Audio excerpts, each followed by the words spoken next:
Who is Sun Simiao and why should you know about Sun Simiao? The reason is very simple, because Sun Simiao is called the medicine god for the simple reason that he understood medicine much better than the average therapist. In Chinese medicine there are three classes of therapists which are already outlined inside the Huangdi Jing. You have the lower grade, the middle grade and the higher grade, and he is the highest grade. The lower grade, for instance, is an acupuncturist who looks at you in a very mechanical way. The doctor who prescribes medicine in your general practitioner place, or the one who is operating you, these are all lower grade medicine people, because they are basically, as technicians, they are altering some things. If they get a high pay, they should be paid like a lower grade worker. The highest grade, though, is the one who are really truly putting you in the perspective of the whole world and therefore make you fine-tune to reality.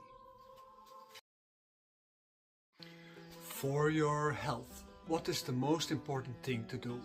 According to Sun Simiao, the most important thing to do is exercise. But you should not exercise until you sweat, because your body cannot handle the stress.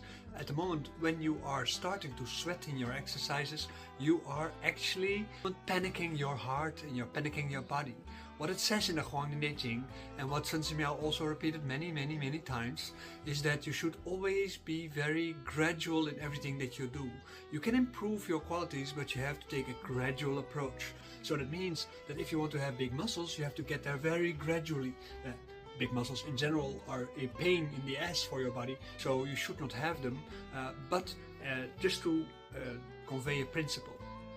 For your health, you need to very averagely exercise. Your peak experience is also the most average experience. Let me know, what do you think are the most important skills that you need as a human being to have a happy, long and comfortable life? One of the things Sun Simiao made very clear is that living is not something that you should just leave to your body or to your mind, because your mind and your body just go wandering and they just do whatever they feel like.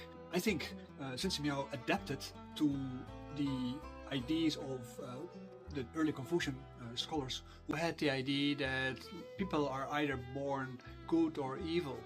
And the thinker Sun had the idea that people were born as demons and they needed education to become good. And Sun Simiao has a similar kind of idea that if you leave life to life, then at that moment you will likely die, most likely feeling miserable or in other kind of agony from your body. As a teacher, I get, of course, a lot of different kind of questions. And Sun Simiao is a question that comes back on a frequent basis. And I've started translating works about and from Sun Simiao for the simple reason that I would like to satisfy this curiosity. I have in my studies become a Taoist. It might be very well known to you. I have become part of the Wudang Xuanwu Pai as a follower of Zhang Sanfen. And I studied and translated a lot of works of Zhang Sanfen, but before I became Xuanwu Pai, I was already Sun Pai. And Sun Pai is the Pai from Sun Simiao. Sun Simiao is the god of medicine because of his enormous impact on the development of Chinese medicine in the past. Deeper meaning of this, the idea that we don't need Western Chinese medicine ethics, because Sun Simiao was the Chinese medicine ethics master. And he said, like, are you interested in the main difference between Western medicine and Chinese medicine?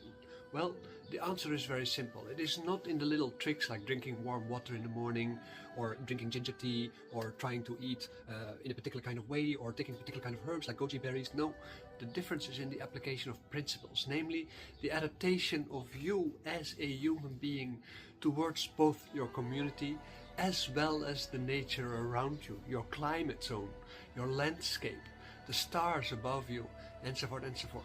So the application of these principles, of course, require you to think about a lot of different kind of things and to develop a lot of awareness about the space around you, because Chinese medicine is primarily a Taoist medicine. Sun Simiao really made it very clear what is being said in the Huangdi Jing, namely that human beings are children of the landscape, is very important. Did you ever hear about Christian Science? If you haven't, and you are into energy medicine or anything like that, then it is a little bit of a lack of education. Because Christian Science, developed by Mary Baker Allen, was a Christian sect that was using prayer to attract the force of God to make sure that people would heal. It's the foundation of New Thought movement, it is in the foundation of the New Age movement, and it makes actually New Age and everything that's related to it, like TCM in modern Europe and America, in the form of Christianity. Mary Baker Allen, though, was not on a strange track for Chinese medicine, because Sun Simiao similarly believed that moral behavior and relating properly to nature and the gods would help you to become a whole person, give you a long life, and maybe even help you to bridge the path towards immortality. Although he said you don't need gods to become immortal, you just have to be a good person.